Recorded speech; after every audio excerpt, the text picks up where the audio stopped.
அது அரசியல் ரீதியாக திமுகவுக்கு ஒரு செட்பேக்காக இருக்கலாம் அப்படின்றதுனால ஒருவேளை விஜய் அங்க கரூருக்கு போறதை தவிர்க்கணும், தடுக்கணும் அப்படின்றதுக்காக கூட இந்த மாதிரி ஒரு மூவ் பண்ணிருக்கலாம். இந்த சுப்ரீம் கோர்ட்ல இந்த தீர்ப்பு, இந்த கேஸ ஒட்டி அவங்க சொன்ன காமெண்ட்ஸ் எல்லாமே they are all political statements. நீதிபதிகள் சொன்னதே அரசியல் கூற்றுகள் தான், ஸ்டேட்மெண்ட்ஸ் தான் அது. இந்த விஷயத்துக்கு தாவிகால இருந்து ஏன் இவ்வளவு ரிப்பீட்டடா முக்கியத்துவம் கொடுக்கணும் அப்படின்னா, அப்போ ஒரு சந்தேகம் வரத்தான் செய்யுது. ஏன் இவ்வளவு முக்கியத்துவம் போது அப்ப எதையும் மறைக்கிறாங்களா? ஏதோ தப்பு நடந்திருக்கா? இவங்க தப்பு பண்ணிட்டாங்களா? அப்படின்ற கேள்வி விஜய் பேசி முடிச்சுட்டு எப்படி வந்தாரு வெளியே? அந்த கூட்ட நெரிசல்ல இருந்து எப்படி வெளியில வந்தாரு, என்ன அவரு நமக்கு தெரியல. ஆனா வெளியில வந்துட்டாரு. அப்ப காவலர்கள் தானே பாதுகாப்பா அவரை கொண்டு வந்து வெளியில இருக்கணும். இதுல ஒரு சூழ்ச்சி இருக்குது, இது இருக்குது அப்படின்னா அவர் நின்னு திரும்பி அப்படியா அப்படின்ட்டு ஃபேஸ் பண்ணி இருந்திருக்கணும். ஃபேஸ் பண்ணல. ஆனா இப்ப அதுக்கு நேர்மாறா இன்னொரு இதை சொல்றாங்க. அப்போ இந்த ரெண்டுக்கு இடையில அந்த முரண்பாடு இருக்குது பாத்தீங்களா? அந்த முரண்பாடு ரொம்ப பளிச்சுன்னு தெரியுது. இவர் சொன்னது மாதிரி கொன்று குவிக்கப்பட்ட ஒரு இடம் அது. அதுல பயன்படுத்தப்பட்ட ஒரு வாகனம். அந்த வாகனம் எப்படி சுத்தம் செய்யப்படலாம்? அது அப்படியே தானே பிரிசர்வ் பண்ணிருக்கணும். இந்த முரண்பாடுகள்லாம் இருக்கிறதுனாலதான் இப்போ இந்த மாதிரி அடுத்து இன்னும் அரசு வேலையெல்லாம் கொடுக்க போறாங்க அப்படின்னு சொல்லும் போது அப்போ அப்போ என்ன அப்படின்ட்டு ஒரு அந்த சந்தேகம் வருது பாத்தீங்களா? அந்த சந்தேகம் வலுப்பட ஆரம்பிக்குது பாத்தீங்களா? அதுக்கெல்லாம் இடம் கொடுக்கணுமா அப்படின்றது ஒரு கேள்வி. இப்ப போயிட்டு திரும்ப அதை கிளறி விட்டு இது பண்றது மாதிரி, இப்ப நான் வீட்டுக்கு ஒரு ஆளுக்கு வேலை கொடுக்க போறேன் அப்படின்றதெல்லாம் அனாவசியமானது. இது அருவருப்பு மூட்டக்கூடியதாக இருக்கு. இத இந்த பிரச்சனையை இப்படி திரும்ப திரும்ப அப்படியே நீட்டிக்கிட்டே போறாங்க அப்படின்னா இதுல வேற என்ன அரசியல் ஆதாயம் இவங்களுக்கு இருக்கு அப்படின்றதையும் நம்ம கேட்க வேண்டியதாக இருக்கு.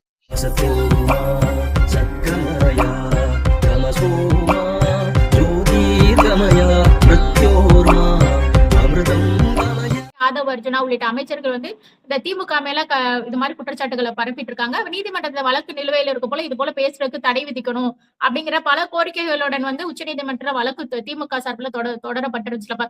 திமுக முன்னெடுத்த இந்த விஷயம் கரெக்டான, உச்சநீதிமன்றத்துல வழக்கு தொடர்ந்தது இந்த பேசுற விஷயத்துக்குலாம் தடை விதிக்கணும் அப்படிங்கிறது.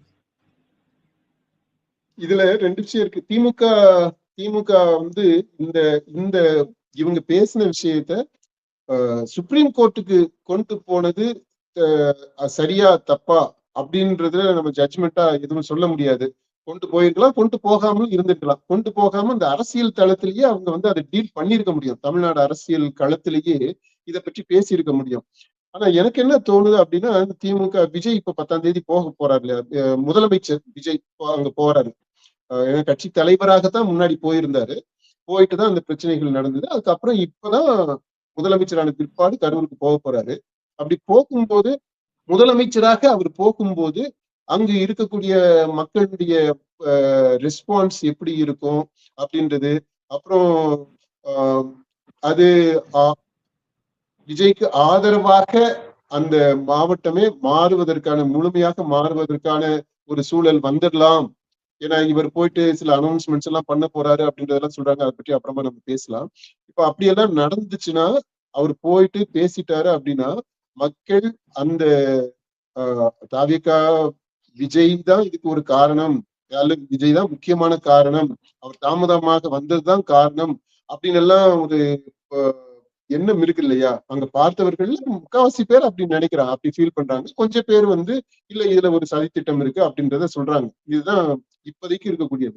இப்போ விஜய் ஏற்கனவே அவர் தனிப்பட்ட முறையில இவங்க எல்லாம் பார்த்து தனித்தனியா பார்த்து பேசி இருக்கிறார். இந்த கேஸ் நிலுவையில இருந்துகிட்டு இருக்கும் போது, ஆமா, அது அவரு முதல்வர் ஆகுறதுக்கு முன்னாடியே அவர் பார்த்து பேசி இருக்கிறாரு.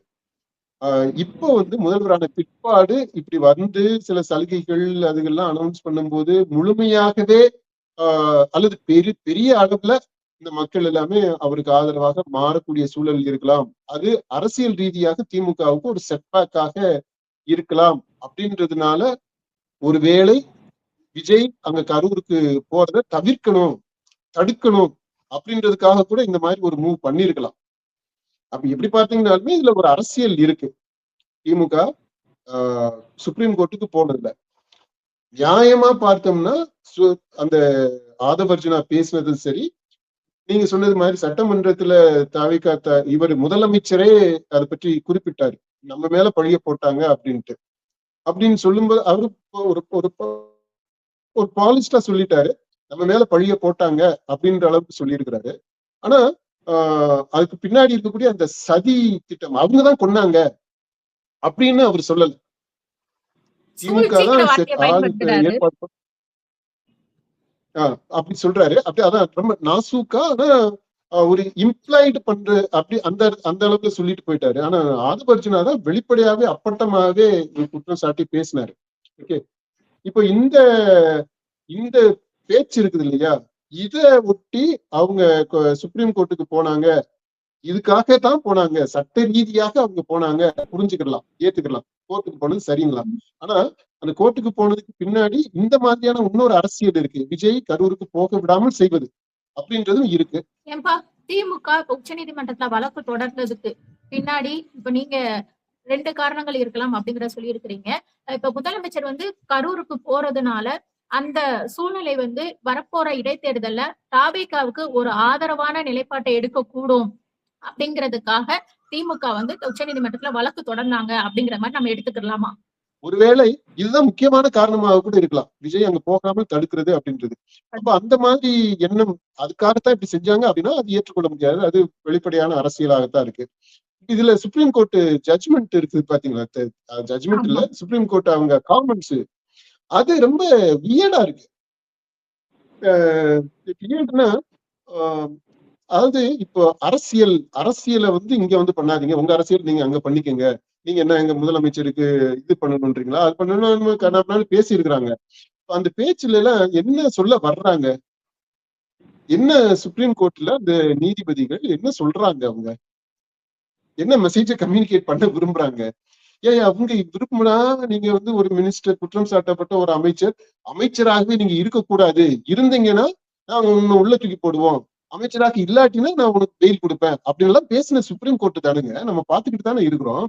அப்போ சுப்ரீம் கோர்ட்ன்றதே கேஸுக்கு கேஸு, ஆளுக்கு ஆளு, சூழலுக்கு சூழல், பின்னாடி வரக்கூடிய அந்த பின்புலத்திற்கு ஏற்றது மாதிரி அல்லது ஃபேஸ் வேல்யூக்கு ஏற்றது மாதிரி, யார் வாதாடுறாங்க அப்படின்றதுக்கு ஏற்றது மாதிரி தீர்ப்புகள், இந்த காமெண்ட்ஸ் இதெல்லாம் மாறிக்கிட்டே இருக்கா அப்படின்னா அப்படிதான் இருக்கு.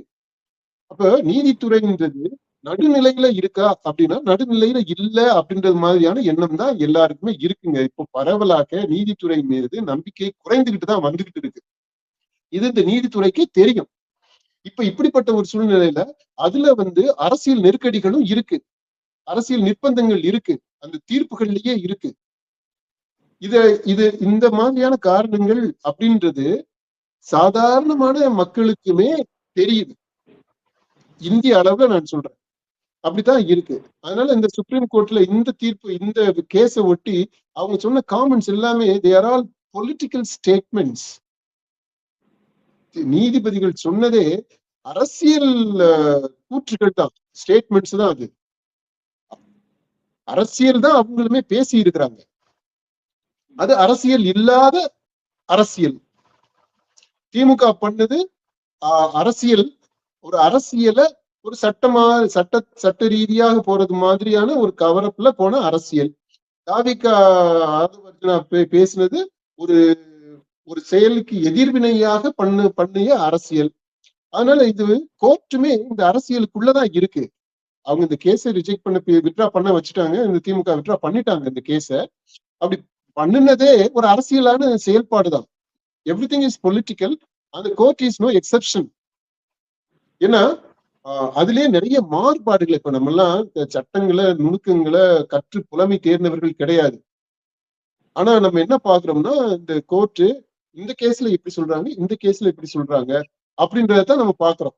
அதுக்குள்ள இருக்கக்கூடிய நுவான்சஸ் எல்லாம் இருக்கலாம், இன்ட்ரிகேட்டா ரொம்ப இதா இருக்கலாம், சட்ட நுணுக்கங்கள் படி அவங்க வந்து தீர்ப்புகளை சொல்லலாம். ஆனா நம்மள மாதிரியான பாமரர்களுக்கு, அதாவது சட்டத்தை பொறுத்த மட்டும் பாமரர்களாக இருக்கக்கூடியவங்க இருக்காங்க இல்லையா, பொதுமக்கள், இந்த பொதுமக்களுக்கு அந்த நுணுக்கங்கள் எல்லாம் தெரியாது. நாங்க மேலோட்டமா நீங்க சொன்ன தீர்ப்பை தான் நாங்க பார்ப்போம். அப்படி பார்க்கும்போது ரொம்ப வித்தியாசமாக இருக்கு. அங்க ஒரு தீர்ப்பு இருக்கு, ஏறத்தாழ அந்த மாதிரியான இன்னொரு கேஸ்ல இன்னொரு தீர்ப்பு வருது. இதுல முரண்பாடு இருக்குது. இந்த முரண்பாடு வந்து நீதித்துறையில இருக்கு அப்படின்னு நம்ம பார்ப்போம். இப்ப உச்சநீதிமன்றமும் முதல்வர் கரூருக்கு போறதுக்கு எந்த தடையும் இல்லை அப்படிங்கறதுனால அது ஒரு கொண்டாட்டமாவே கொண்டாடிட்டு இருக்கிறாங்க. முதல்வர் வந்து கரூருக்கு போறாரு அப்படிங்கிறது ஒரு மகிழ்ச்சியில இருக்கிறாங்க. குறிப்பாப்பா வந்து இப்ப அங்கேயும் போயிட்டு நிறைய நலத்திட்ட உதவிகளா வழங்க உள்ளாரு அப்படிங்கிற செய்திகள் எல்லாமே இருக்குது. இந்த கரூர் நம்ம ஏற்கனவே ஃபர்ஸ்ட் வீடியோ ஆரம்பத்திலேயே சொன்னீங்க இந்த கரூர்ல முக்கியத்துவம் கொடுக்கறது அப்படிங்கறத பத்தி மீண்டுமே வந்துட்டு இந்த கரூருக்கு இவ்வளவு முக்கியத்துவங்கள் கொடுத்து இவரை தொடர்ந்து நிறைய நலத்திட்டங்களா வழங்கிக்கிட்டு இருக்கிறதுங்கிறது ஒரு ஆரோக்கியமான விஷயமாப்பா? இது 2 விஷயம் இருக்குப்பா. ஒண்ணு வந்து இந்த கரூருக்கு இவ்வளவு முக்கியத்துவம் கொடுக்குறாங்கன்றது அந்த in terms of monetary benefits, அந்த உயிருக்கு விலை பிரைசிங், அந்த டேக் இருக்குது இல்லையா, பிரைஸ் டேக் ஒண்ணுக்கும் அதை பற்றி ஒண்ணு. 2வது என்னன்னா இந்த விஷயத்துக்கு தாவிகால இருந்து ஏன் இவ்வளவு ரிப்பீட்டடா முக்கியத்துவம் கொடுக்கணும் அப்படின்னா, அப்போ ஒரு சந்தேகம் வரத்தான் செய்யுது. ஏன் இவ்வளவு முக்கியத்துவம் போது அப்ப எதையும் மறைக்கிறாங்களா, ஏதோ தப்பு நடந்திருக்கா, இவங்க தப்பு பண்ணிட்டாங்களா அப்படின்ற கேள்வி வருது. இப்போ சம்பவம் நடந்ததுல இருந்து நீங்க பாருங்களேன். நிகழ்ச்சி கரூர்ல நடக்குது, ஸ்டாம்பீடு நடக்குது. அது நடக்கிறதுக்கு முன்னாடி அவர் வந்த உடனே ஃபர்ஸ்ட் ஸ்டேட்மெண்ட்டே போலீஸுக்கு நன்றி தான் சொல்லிட்டு தான் ஆரம்பிக்கிறாரு. என்னை வந்து பத்திரமா இங்க கொண்டு வந்தீங்க அப்படின்னு ஆரம்பிக்கிறாரு. ஆனா இப்போ ஆதவ அர்ஜுனா சொல்லியிருக்கிற ஸ்டேட்மெண்ட் பாருங்க, அதுக்கு அப்படியே நேர் மாறா இருக்கு. போலீஸை வச்சு நீங்க கொன்னு குவிச்சீங்க அப்படின்றாரு. குவித்த அப்படின்ற அந்த வார்த்தையை சொல்றாரு. அந்த முரண்பாடு நீங்க பாக்குறீங்களா? அப்போ அவரு அந்த ஒரு ஃபர்ஸ்ட் ஒரு முரண்பாடு இருக்கு. 2வது அந்த இடத்துலயே அந்த ஸ்டாம்பீடு நடக்குது அப்படின்றது அவருக்கு தெரிஞ்சுக்கிட்டு இருக்கையில தான் அந்த பேச்சும் தொடருது, இன்டரப்ட் ஆகுது, நிறுத்துறாரு, தண்ணி கொடுக்குறாரு, பாட்டில் தூக்கி போடுறாங்க, இதெல்லாமே நடக்குது ஒரு பக்கம். அப்போ இன்னும் இங்க வந்து என்ன சொல்றாருன்னா, ஒரு கணக்கு இருக்கு, அந்த கணக்கு முடிக்கணும்ன்றாரு ஆதவ அர்ஜுனா. அப்புறம் எங்க மீது வீண் பழி போடுறீங்க அப்படின்னு இவரே பேசுறாரு. சூழ்ச்சி அப்படின்றாரு, முதல்வரே அப்படி பேசுறாரு. இங்க நான் வந்து ஆஹ் என்ன இடைவெளிகள் இருக்கு, முரண்கள் இருக்கு அப்படின்றத மட்டும் சொல்றேன். அடுத்து இந்த நிகழ்ச்சி நடந்த உடனே இவர் பாதுகாப்பாக வெளியில வந்துடுறார். முதல்வர் விஜய் பேசி முடிச்சுட்டு எப்படி வந்தாரு வெளியே, அந்த கூட்ட நெரிசல்ல இருந்து எப்படி வெளியில வந்தாரு, என்ன அவரு நமக்கு தெரியல, ஆனா வெளியில வந்துட்டாரு. அப்ப காவலர்கள் தானே பாதுகாப்பா அவரை கொண்டு வந்து வெளியில இருக்கணும். அப்புறம் அவர் வந்து திருச்சி ஏர்போர்ட்ல இருந்து அவர் போற அந்த சீனை நம்ம பாக்குறோம். அப்ப போகும்போது கூட எல்லாம் காவலர்கள் அந்த ரிப்போர்ட்டர்ஸ் இவங்க எல்லாம் கேக்குறாங்க, இந்த மாதிரி இறந்துட்டாங்க அப்படின்னு சொல்லும் போது அவரு எந்த பதிலுமே சொல்லாம போயிடுறாரு இல்ல. அப்போ இதுல வந்து ஒரு சூழ்ச்சி இருக்குது, இது இருக்குது அப்படின்னா அவர் நின்னு திரும்பி அப்படியா அப்படின்ட்டு ஃபேஸ் பண்ணி இருந்திருக்கணும். ஃபேஸ் பண்ணல. ஆனா இப்ப வந்து அதுக்கு நேர்மாறா இன்னொரு இதை சொல்றாங்க. அப்போ இந்த 2க்கு இடையில அந்த முரண்பாடு இருக்குது பாத்தீங்களா, அந்த முரண்பாடு ரொம்ப பளிச்சுன்னு தெரியுது. இது ஒண்ணு. அதுக்கு அப்புறமா அவர் போன பிற்பாடு அந்த வண்டி இருக்குது பாருங்க, அந்த வண்டி இங்க இருந்தது எப்படி சென்னைக்கு வந்துச்சு, எப்படி வந்துச்சு, யார் கொண்டு வந்தா? ஒரு நிகழ்ச்சி நடந்துருச்சு அப்படின்னா உடனே அது வந்து போலீஸ் வந்து கான்பிஸ்கேட் பண்ணி இருக்கணும் இல்லையா, அந்த வண்டி கைப்பற்றி இருக்கணும், இதை எடுத்துட்டு இருக்கணும். அங்க கரூர்ல தானே அந்த வண்டி இருந்திருக்கணும். சென்னைக்கு வந்துருச்சு. அப்புறம் வந்துட்டு அந்த அந்த அந்த ஒரு 2-3 நாள்லதான் ஆயுத பூஜை வந்தது. அந்த ஆயுத பூஜைக்கு வண்டியை நீட்டா கழுவி சுத்தம் பண்ணி வெளில வச்சிருந்தாங்க. அந்த போட்டோஸ் எல்லாம் நம்ம பார்த்தோம். இப்போ அந்த வண்டிய அது ஒரு ஒரு இந்த மாதிரி ஒரு அசம்பாவிதமான ஒரு ஒரு பெரிய கொலைகள், இவர் சொன்னது மாதிரி கொன்று குவிக்கப்பட்ட ஒரு இடம் அது. அதுல பயன்படுத்தப்பட்ட ஒரு வாகனம், அந்த வாகனம் வந்து எப்படி சுத்தம் செய்யப்படலாம்? அது அப்படியே தானே பிரிசர்வ் பண்ணி இருக்கணும். காவல்துறை வந்து கைப்பற்றிருக்கணும் தானப்பா. விசாரணை டைம்ல வந்து சிபிஐ எல்லாம் சிறப்பு புலனாய்வு குழு அமைச்சாங்க. அவங்க வந்து அந்த வாகனத்தை சிறைப்பிடிச்சுல வச்சிருந்திருக்கணும். அவங்க கண்ட்ரோல்ல எடுத்துக்கணும் தானே. சிபிஐக்கு போறதுக்கு முன்னாடியே அந்த இடத்திலே சொல்றேன், காவல்துறை சிறப்பு புலனாய்வு குழு எல்லாம் உடனே போட்டாங்களப்பா. ஆமா. சாதாரண அங்க இருக்கிற போலீஸே அதை வந்து பண்ணிருக்கணும். ஒரு ஆக்சிடென்ட் நடக்குது அப்படின்னு சொன்னா இமீடியட்டா அந்த மாதிரி தானே காவலர்கள் செய்யறாங்க சாதாரண ரோடு ஆக்சிடென்ட்டுக்கு. அந்த மாதிரி இருக்கும்போது இதுல வந்து அப்படியே அந்த வண்டியை விட்டது, அத ஆயுத பூஜைக்கு அதை சுத்தம் பண்ண விட்டது. சுத்தம் பண்றதுன்னா அப்படி இன்டீரியர் கூட ஃபுல்லாவே மாத்திருக்கலாம் இல்லைங்க. தடயங்களை வந்து நீங்க அழிக்கிறதுனா முடியும். இப்ப நம்ம பண்ணிட்டாங்க அப்படின்லாம் சொல்லல. அந்த ஆயுத பூஜைக்கு வண்டியை சுத்தம் பண்ணியிருக்கிறாங்க அப்படின்னா வெளியில மட்டும் கூட்டுனாங்களா, உள்ளேயும் சுத்தம் பண்ணியிருப்பாங்க. உள்ள சுத்தம் பண்ணுனாங்க அப்படின்னா உள்ள எந்த இடத்துல எத்தனை கேமரா இருந்துச்சு, என்ன விவரம் எல்லாத்தையுமே மாற்றி அமைச்சிருக்க முடியும். அங்க உள்ள இருக்கக்கூடிய வசதிகள் வாய்ப்புகள் எல்லாத்தையுமே மாற்றி அமைச்சிருக்கலாம். ஏன்னா நிறைய கதைகள் தான் நம்ம கேட்டோம், நம்ம யாருமே போய் பார்க்கல உள்ள என்ன வசதிகள்லாம் இருந்துச்சுன்ட்டு. இப்போ இதெல்லாமே இந்த கேஸ்ல எதுவும் பாதகமாக வந்துடக்கூடாது அப்படின்றதுக்காக உள்ள இன்டீரியரை வந்து மாற்றி அமைச்சிருக்க முடியுமா? இதெல்லாம் நடந்துச்சு நடக்கலன்றது வேற விஷயம். சந்தேகங்கள் வர்றதுக்கு இடம் இருக்கு. ஓகே, அது ஒண்ணு நடந்துருச்சு. அதுக்கு அப்புறமா சிபிஐக்கு கேஸ் போன பிற்பாடு இவரு விஜய் அவங்களை எல்லாரையுமே வர வச்சு ஹோட்டலுக்கு வர வச்சு, ஸ்டார் ஹோட்டலுக்கு வர வச்சு ஒவ்வொருத்தையும் தனித்தனியாக ஒரு அறையில போய் பாக்குறாரு. இப்போ எப்படி இத வந்து சிபிஐ விசாரணையின் போது இது எல்லாமே நடக்குது. சிபிஐக்கு இந்த கேஸ் போன பிற்பாடு தனி தனித்தனியாக பாக்குற கூடிய அளவுக்கு அதுல இவங்க எல்லாரும் சேர்ந்து அந்த தவிக்க கட்சி பொறுப்பாளர்கள் எல்லாம் சேர்ந்தாலும் இந்த இதை நடத்துறாங்க. அப்போ ஆதவர்ஜனா குற்றம் சாட்டப்பட்டவர், புசியானந்த் குற்றம் சாட்டப்பட்டவர், அவங்க எல்லாருமே தான் இதுல இன்வால்வ்டு. ஓகே, அப்படி அந்த இது நடந்தது. அதுவுமே நமக்கு நம்ம சந்தேகத்தை எழுப்புது. இப்படி எல்லாம் நடந்துச்சு. பணமுமே பாத்தீங்கன்னா 20 லட்சம். இது வரைக்கும் வேற எந்த இதுக்குமே இப்போ விஜய் கட்சி தலைவராக இருந்த அந்த பிரச்சார டயத்துல முதல் மாநாட்டுல இருந்து தொடர்ந்து அடுத்தடுத்து சாவுகள் தான். இந்த பிரச்சாரத்துல இப்ப பைக்ல கூட ஒரு பையன் போய் இறந்துட்டான். அந்த பையனுக்கெல்லாம் எதுவுமே அறிவிக்கல, எந்த நிவாரணமுமே கொடுக்கலன்னு தான் நினைக்கிறேன். இப்போ வரைக்கும் நமக்கு தெரிஞ்சு எதுவும் கொடுக்கல. அந்த பையன் இறந்து போயிட்டான், பாவம், காலேஜ் படிக்கிற பையன். இப்ப இப்படி பல மரணங்கள் தொடர்ந்து நடந்துகிட்டு தான் இருந்திருக்கு. இதுல எதுலயுமே 20 லட்சம்ன்றது வரவே இல்லை. கரூருக்கு மட்டும் 20 lakhs வந்துருச்சு. அதுவும் 41 பேருக்கு 20 லட்சம் அப்படின்னா அவ்வளவு பணம், பெரும் பணம் அது இல்ல. இப்போ இந்த மாதிரிதான் இப்ப நம்ம ஒவ்வொரு விஷயமா நம்ம சொல்லிட்டோமா, இப்படி இந்த முரண்பாடுகள்லாம் இருக்கிறதுனாலதான் இப்போ இந்த மாதிரி அடுத்து இன்னும் அரசு வேலையெல்லாம் கொடுக்க போறாங்க அப்படின்னு சொல்லும் போது அப்போ அப்போ என்ன அப்படின்ட்டு ஒரு அந்த சந்தேகம் வருது பாத்தீங்களா, அந்த சந்தேகம் வலுப்பட ஆரம்பிக்குது பாத்தீங்களா. அதுக்கெல்லாம் இடம் கொடுக்கணுமா அப்படின்றது ஒரு கேள்வி. இது தாபிகா சைட்ல இது தெரிஞ்சு செய்யறாங்களா என்னன்னு எனக்கு தெரியல. ஏன்னா இப்படி ஒவ்வொரு பாயிண்டா பார்த்தோம்னா ஒவ்வொரு சூழ்நிலையிலையுமே ஒவ்வொரு இன்சிடென்ட்லயுமே அவங்களுக்கு எகென்ஸ்டாக எவிடன்ஸ் வர்றதுக்கான அந்த அந்த சூழல் இருக்கு அப்படின்றதான் நான் இப்ப சுட்டி காட்டி இருக்கிறேன். இதை அவங்க கவனத்துல எடுத்துக்கிறணும்.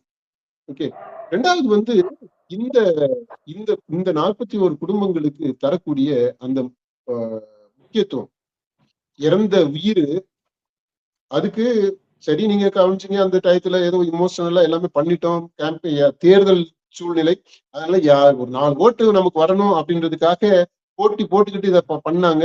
அதோட முடிஞ்சிருச்சு, விட்டுருக்கணும். இப்ப போயிட்டு திரும்ப அதை கிளறி விட்டு இது பண்றது மாதிரி, இப்ப நான் வீட்டுக்கு ஒரு ஆளுக்கு வேலை கொடுக்க போறேன் அப்படின்றதெல்லாம் அனாவசியமானது. இது வந்து அருவருப்பு மூட்டக்கூடியதாக இருக்கு. இத வந்து இந்த பிரச்சனையை இப்படி திரும்ப திரும்ப அப்படியே நீட்டிக்கிட்டே போறாங்க அப்படின்னா இதுல வேற என்ன அரசியல் ஆதாயம் இவங்களுக்கு இருக்கு அப்படின்றதையும் நம்ம கேட்க வேண்டியதாக இருக்கு. இதுக்கெல்லாம் இடம் கொடுக்க கூடாது. மனித உயிர், எல்லா உயிரும் சமந்தான்.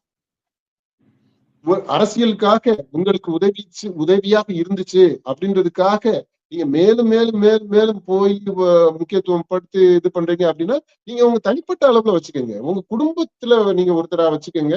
நீங்க உங்க கட்சியில நீங்க வந்து அவங்களுக்கு சிலையை வைங்க, இதை வைங்க, மாலை மரியாதை செய்யுங்க, பூஜை புனஸ்காரம் எதை வேணாலும் நீங்க பண்ணிக்கோங்க, உங்க கட்சி அளவுல பண்ணுங்க. அரசாக இதுக்கு மேல எதுவுமே பண்ணக்கூடாது அப்படின்னு தான் நான் நினைக்கிறேன்.